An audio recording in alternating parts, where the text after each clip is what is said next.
Hello guys, welcome back to my channel. Holidaycrewstudios channel video സ്വാഗതം. So guys, നമ്മൾ പുതിയൊരു video എടുത്തിരിക്കുകയാണ്. എന്താ സംഭവം എന്ന് വെച്ചാൽ നമ്മളൊരു ഇയർഫോൺ മേടിച്ചാക്കണം. അതായത് നമ്മളിന്ന് മേടിച്ചാക്കണം ആപ്പിളിൻ്റെ ഇയർപോഡ്സ് എന്ന് പറഞ്ഞൊരു ഇയർഫോൺ. എന്തായാലും കുറേ വർഷങ്ങളായിട്ട് ഏകദേശം എനിക്ക് തോന്നുന്നു 2012 തൊട്ട് കണ്ടുള്ള ഒരു ഇയർഫോണാണ്. ബട്ട് സ്റ്റിൽ ആപ്പിൾ ഇപ്പോഴും അത് 2021 ആപ്പിൾ അത് മാനുഫാക്ചർ ചെയ്യുന്നുണ്ട്, അത് പ്രൊഡ്യൂസ് ചെയ്യുന്നുണ്ട്, സെൽ ചെയ്യുന്നുണ്ട്, ഒത്തിരി പേര് അത് മേടിക്കുന്നുണ്ട്. അതുകൊണ്ട് ഇപ്പോഴും നമുക്കത് അവൈലബിൾ ആണ് മേടിക്കാൻ. എന്തായാലും അടിപൊളി ഹെഡ്ഫോണാണെന്ന് ഞാൻ പലയുടെ റിവ്യൂസ് കണ്ടിരുന്നു. അപ്പോൾ വിചാരിച്ചു ഞാൻ എന്തായാലും ആപ്പിളിൻ്റെ ഇയർഫോൺ നോർമൽ ഇപ്പോഴത്തെ ഇയർഫോണേക്കാളും കുറച്ചുകൂടി വില കൂടുതലാണ്. എന്നിട്ട് ഞാൻ വിചാരിച്ചു എന്നാലും മേടിച്ചേക്കാം, എങ്ങനെയാണെന്ന് നോക്കാം. എൻ്റെ മുമ്പ് ആപ്പിളിൻ്റെ ഒരു ഇയർഫോൺ ഉണ്ടായി, ഒരു വർഷം മുമ്പ് 2 വർഷം മുമ്പ് അങ്ങോട്ട് ഒരെണ്ണം ഉണ്ടായി. പക്ഷെ അതിൻ്റെ ഒരു റൈറ്റ് സൈഡിൽ ഇത് പോയതുകൊണ്ട് ഞാൻ പിന്നെ ആപ്പിളിൻ്റെ മേടിക്കാൻ പോയില്ല. കാരണം കുറേ വർഷത്തേക്ക് ഞാൻ മറന്നിരിക്കുകയായിരുന്നു. പിന്നെ ഞാൻ ഇപ്പോഴാണ് ഓർത്തെ നമ്മൾ ആപ്പിളിൻ്റെ ഇയർഫോൺ ഉണ്ടല്ലോ അത് ഉപയോഗിച്ചാലോ എന്ന് വിചാരിച്ചു. എന്തായാലും ഞാനത് മേടിച്ചിട്ടുണ്ട്. നമുക്കിപ്പോൾ അത് അൺബോക്സ് ചെയ്യാം. അതിന് മുമ്പ് നമ്മുടെ ചാനൽ സബ്സ്ക്രൈബ് ചെയ്യുക, ലൈക്ക് ചെയ്യുക, ഷെയർ ചെയ്യുക, മാക്സിമം കൂടുതലേക്ക് നമ്മുടെ വീഡിയോയിലേക്ക്. അപ്പോൾ ഒന്ന് നോക്കണം, നമുക്ക് നേരെ വീഡിയോയിലേക്ക് കിടക്കാം.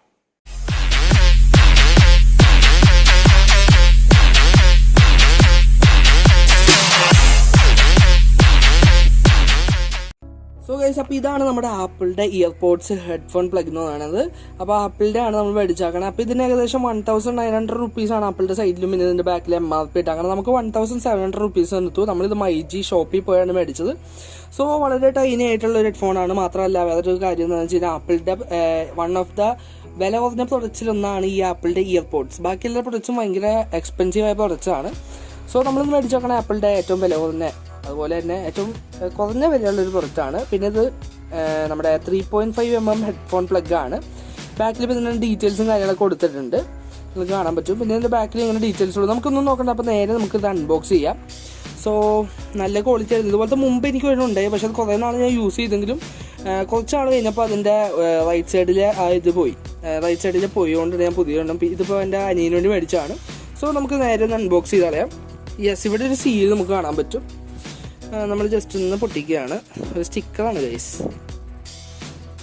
യെസ്, നമ്മൾ സ്റ്റിക്കർ പൊട്ടിച്ചിരിക്കുകയാണ്. ഇനി നമുക്ക് നേരെ അതൊന്ന് പൊക്കിയെടുക്കാം. ഗൈസ്, ഇവിടെ തന്നെ നോക്കുമ്പോൾ നമ്മുടെ മറ്റേ വയർലെസ് ഹെഡ്ഫോണിൻ്റെ ലുക്ക് പോലെയൊക്കെ ഇരിക്കുന്നത്, കാരണം മറ്റേ വയർസ് ഒന്നും കാണാത്തതുകൊണ്ട്. നമ്മളിപ്പോൾ പൊട്ടിച്ചെടുത്തു. ഇപ്പോൾ ഒരു ബോക്സ് കാണാൻ പറ്റും, വളരെ ടൈനി ബോക്സ് ആണ്. സോ ഗൈസ്, അപ്പോൾ നമ്മുടെ ഹെഡ്സെറ്റ് നമ്മൾ എടുക്കാൻ പോലെയാണ്. ഹെഡ്സെറ്റ് എടുത്തു. അപ്പോൾ അകത്ത് ഇങ്ങനെ ഹെഡ്സെറ്റ് വയേർഡായിട്ട് ഇരിക്കണം, നിങ്ങൾക്ക് കാണാൻ പറ്റും.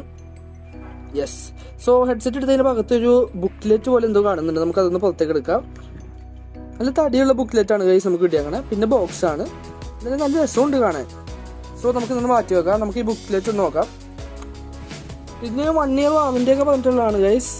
നമ്മൾ ഈ ബുക്ക്ലെറ്റൊക്കെ ഇത് പൊട്ടിച്ചെടുക്കണം. നോർമൽ ബുക്ക്ലെറ്റാണ്, ഞങ്ങൾ കാണിച്ചു തരാം. വേറെ ഒന്നും പറയില്ല. അപ്പോൾ നമുക്കിത് മാറ്റി വെക്കാം. നല്ല ലുക്കൊക്കെ ഉണ്ട്. സോ ഇതൊന്ന് മാറ്റി വെച്ചു. ഇനി നമുക്ക് നമ്മുടെ ഹെഡ്സെറ്റിലേക്ക് കിടക്കാം. ഹെഡ്സെറ്റ് നോക്കുകയാണെങ്കിൽ നല്ല ഭംഗിയുണ്ട് പുറത്ത് തന്നെ കാണുമ്പോൾ. നമുക്ക് എന്തായാലും ജസ്റ്റ് ഓപ്പൺ ചെയ്യാം ഗൈസ്. നല്ല പശയുണ്ടായി ഗൈസ്. അകത്ത് നമുക്ക് ഇങ്ങനെ ഒരു ഇതായിട്ട് കാണാം. നല്ല സെറ്റപ്പിലൊക്കെയാണ് വെച്ചാക്കണത്. ഹെഡ്സെറ്റ് സേഫായിട്ടാണ് വെച്ചാക്കണത്. മൊത്തം സ്റ്റിക്കേർഡാണ് ഗൈസ്, ഒന്നും പറയാനില്ല. ഇവിടെയൊക്കെ സ്റ്റിക്കേർഡാക്കി വെച്ചേക്കണം. നമുക്ക് എന്തായാലും ഇത് മൊത്തം പൊളിച്ചെടുക്കാം. ടൈം എടുക്കുമെന്ന് നോക്കണം, കാരണം എല്ലാ എഡ്ജിലും കുറച്ച് ഇങ്ങനെ സ്റ്റിക്കേർഡ് കൊടുത്തിട്ടുണ്ട്. ഈ എഡ്ജിലും കൊടുത്തിട്ടുണ്ട്. നല്ല സേഫായിട്ടാണ് പാക്കിങ്. ചെറിയൊരു ബോക്സിലാണെങ്കിലും നല്ല സേഫാണ്.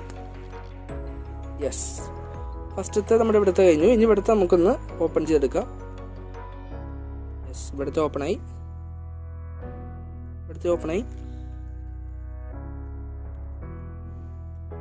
ഇപ്പം എല്ലാം ഓപ്പൺ ആയിട്ടുണ്ട് ഗൈസ്. നമുക്കൊന്ന് പുറത്തേക്ക് എടുത്താലോ. യെസ്, അവസാനം നമ്മുടെ വേസ്റ്റ് നമ്മുടെ വന്നത് മാറ്റി വെക്കുകയാണ്. സോ നെക്സ്റ്റ് കാണുമ്പോൾ തന്നെ നല്ല ഷൈനി ഫേസാണ്. എക്സ്ട്രാക്ട്ലി വൈറ്റ് ആയതുകൊണ്ട് അടിപൊളിയാണ്. സോ ഇതിന് തന്നെ ഡ്യൂപ്ലിക്കേറ്റ് ഒക്കെ ഇറങ്ങുന്നുണ്ട്. അപ്പോൾ നിങ്ങൾക്ക് കണ്ടുപിടിക്കാൻ എളുപ്പത്തിൽ പറ്റുന്നതെന്ന് വെച്ച് കഴിഞ്ഞാൽ ഇതിൻ്റെ ബേസും ഇതൊക്കെ കുറവായിരിക്കും, ക്വാളിറ്റി കുറവായിരിക്കും ഇതിൻ്റെ ഡ്യൂപ്ലിക്കേറ്റ് എന്ന് പറയുന്നത്. പിന്നെ ഡ്യൂപ്ലിക്കേറ്റിൽ ഈ ഒരു ബട്ടൺ വേറൊരു കളറിലൊക്കെ ആയിരിക്കും അവർ കൊടുത്താക്കണേ. പിന്നെ ക്ലിക്കിങ് സൗണ്ട് ഇതൊക്കെ എന്തായാലും കൊള്ളാം. നമുക്കിതൊന്ന് വർക്ക് ചെയ്യിപ്പിച്ച് നോക്കാം, എന്നിട്ട് നമുക്ക് നോക്കാം എങ്ങനെ ഉണ്ടെന്ന്. സോ നല്ല അട്രാക്റ്റീവാണ് ശരിക്കും പറഞ്ഞു കഴിഞ്ഞാൽ ഗൈസ്. സൂപ്പറായിട്ടുണ്ട്. ഇത് 3.5mm ജാക്കിൻ്റെ ആണ്. നമുക്കിതിൻ്റെ തന്നെ ലൈറ്റ്നിങ് കേബിളിൻ്റെ വരുന്നതാണ്. കാരണം പക്ഷേ അതൊന്ന് ഞാൻ മേടിക്കാമെന്ന് വെച്ചാൽ നമ്മുടെ ആൻഡ്രോയിഡ് ഫോൺസിനൊക്കെ യൂസ് ചെയ്യാൻ പറ്റില്ല. അപ്പോൾ അതുകൊണ്ടാണ് ഞാൻ 3.5mm മേടിച്ചത്. പിന്നെ വേറെ ഒന്നും പറയാനില്ല, ഹെഡ്ഫോൺ അടിപൊളിയാണ്, നല്ല ഭംഗിയുണ്ട്. നമുക്കിത് വർക്ക് ചെയ്യിപ്പിച്ച് നോക്കിയിട്ട് എങ്ങനെയുണ്ടെന്ന് നോക്കാം. സോ ഗൈസ് നിങ്ങൾക്ക് വീഡിയോ ഇഷ്ടപ്പെടുന്നിരിക്കുന്നു. അപ്പോൾ മാക്സിമം കൂട്ടുകാരിലേക്ക് നമ്മുടെ വീഡിയോ എത്തിക്കുക. അപ്പോൾ നമ്മുടെ ഇന്ന് നോക്കിയത് ഇത്രേ ഉള്ളൂ. നമ്മുടെ ആപ്പിളിൻ്റെ ഇയർഫോണിൻ്റെ ഒരു അൺബോക്സിങ് വീഡിയോ ആണ് നമ്മൾ നോക്കിയത്. അൺബോക്സിങ് ജസ്റ്റ് നമ്മളൊന്ന് ചെറിയ റിവ്യൂവും പറഞ്ഞു അങ്ങനെ ഉണ്ടെന്ന്. അതിനാൽ കൂടുതൽ ഇതിനെക്കുറിച്ച് നമ്മളങ്ങനെ പറയാനില്ല, കാരണം ഒരു ഇയർഫോണാണ്. എന്തായാലും ഇയർഫോൺ അടിപൊളിയാണ്. ഗൈസ് വെച്ചപ്പോൾ തന്നെ എനിക്ക് ഭയങ്കര ഇമ്പ്രസ്ഡ് ആയിട്ട് തോന്നി. നല്ലൊരു ബേസ് ഇതിൽ നമുക്ക് കിട്ടുന്നുണ്ട്. നിങ്ങളിപ്പോൾ ബേസൊക്കെ ഭയങ്കരമായിട്ട് ഇഷ്ടപ്പെടുന്നവരാണെങ്കിൽ ഒരു സോങ്ങിൻ്റെ ഭയങ്കര ഇലക്ട്രോണിക് മ്യൂസിക്കൊക്കെ കേൾക്കുന്നവരാണെങ്കിൽ അതിൽ ബെസ്റ്റാണ്. ഇലക്ട്രോണിക് മ്യൂസിക് അല്ല, ഏത് മ്യൂസിക് കേൾക്കുകയാണെങ്കിൽ ഈ ഒരു ഹെഡ്ഫോൺ ബെസ്റ്റാണ്. പക്ഷേ വില ഇച്ചിരി കൂടാനാണ്, ഏകദേശം 2000 രൂപയുടെ അടുത്ത് വരുന്നതുകൊണ്ട് ചിലപ്പോൾ നിങ്ങൾ മേടിച്ചൊന്നും ഇല്ല. പക്ഷേ എന്തായാലും ബെസ്റ്റ് ക്വാളിറ്റിയും ബെസ്റ്റ് ഗ്രിപ്പൊക്കെ ഉള്ള ഹെഡ്ഫോൺ നമ്മൾ വെച്ച് കഴിഞ്ഞാൽ അവിടെ തന്നെ ഇരുന്നോളും. എന്തായാലും എൻ്റെ ഒരു ഫേവറേറ്റ് ഹെഡ്ഫോൺ തന്നെയാണ് ആപ്പിളിൻ്റെ ഇയർഫോൺ എന്ന് പറഞ്ഞ ഹെഡ്സെറ്റ്. അപ്പോൾ നിങ്ങൾ ചോദിക്കും ഇതിൻ്റെ വയർലെസ് ഇല്ലല്ലോ. വയർലെസ് ഉണ്ട്, പക്ഷേ അതിന് വില കൂടാനാണ്. നമ്മുടെ ബഡ്ജറ്റിനേക്കാളും ഭയങ്കര വില കൂടാനാണ്. സോ അതിനേക്കാളും നല്ലത് നിങ്ങൾ ഈ വയർലെസ് ഹെഡ്ഫോൺ മേടിക്കണതാണ്. എന്തായാലും കുഴപ്പമില്ല, ഒത്തിരി നാളത്തേക്ക് നിൽക്കും നിങ്ങൾ സൂക്ഷിച്ച് കഴിഞ്ഞാൽ. മാത്രമല്ല നല്ല ക്വാളിറ്റി വയേഴ്സും പിന്നെ ക്വാളിറ്റി പ്ലാസ്റ്റിക്കൊക്കെ കണ്ടാൽ അത് നല്ല ക്വാളിറ്റി പ്ലാസ്റ്റിക്കാണ്. എന്തായാലും അടിപൊളി ഹെഡ്സെറ്റാണ്. എൻ്റെ ഒരു അനുഭവത്തിൽ ഞാൻ കുറച്ച് ദിവസം ഉപയോഗിച്ചിട്ടാണ് ഈ വീഡിയോ ഇടുന്നത്. എന്തായാലും സംഭവം കൊള്ളാം. സിനിമ കാണാനാണെങ്കിലും മ്യൂസിക് കേൾക്കാണെങ്കിലും നല്ല രസത്തിൽ നമുക്ക് കേൾക്കാൻ പറ്റും. പുറത്തുള്ള നോയ്സൊന്നും അധികം കേൾക്കാതെ തന്നെ നല്ല എഫക്റ്റീവായ ഒരു ഹെഡ്ഫോണാണ്. സോ ഗൈസ് നിങ്ങൾ മസ്റ്റ് ബൈ ആണെന്ന് ചോദിച്ചാൽ കുഴപ്പമില്ല, നിങ്ങൾക്ക് എന്തായാലും മേടിച്ച് നോക്കണം, നല്ലതാണ്. പൈസ ഉണ്ടെങ്കിൽ മാത്രം നിങ്ങളൊന്ന് ജസ്റ്റ് ട്രൈ ചെയ്ത് നോക്കുക. എന്തായാലും ബെസ്റ്റ് ഹെഡ്സെറ്റാണ്. നിങ്ങൾ തന്നെ ഉപയോഗിച്ചിട്ടുള്ളവരാണ് കമൻറ്റ് ചെയ്യുക, നിങ്ങൾക്ക് എന്തൊക്കെയാണ് ഇതിൽ തോന്നിയത്, എന്തൊക്കെയാണ് ഇതിൻ്റെ പോരായ്മകളുണ്ടെങ്കിൽ അത് കമൻറ്റ് ചെയ്യുക. അപ്പോൾ ആൾക്കാർക്ക് അത് കുറച്ചും കൂടി ഹെൽപ്ഫുൾ ആവും. സോ ഗൈസ് ഇന്നത്തെ വീഡിയോ നമ്മൾ ഇത്രേ ഉള്ളൂ. നിങ്ങൾക്ക് ഇഷ്ടപ്പെടുന്നിരിക്കുന്നത് മാക്സിമം കൂട്ടുകാരുടെ വീഡിയോ എത്തിക്കുക. അപ്പോൾ നമ്മൾ വീഡിയോ വൈൻഡപ്പ് ചെയ്യാണ്. സോ പുതിയൊരു അടിപൊളി വീഡിയോ ആയിട്ട് നമ്മൾ എത്തുന്നതായിരിക്കും. ബൈ.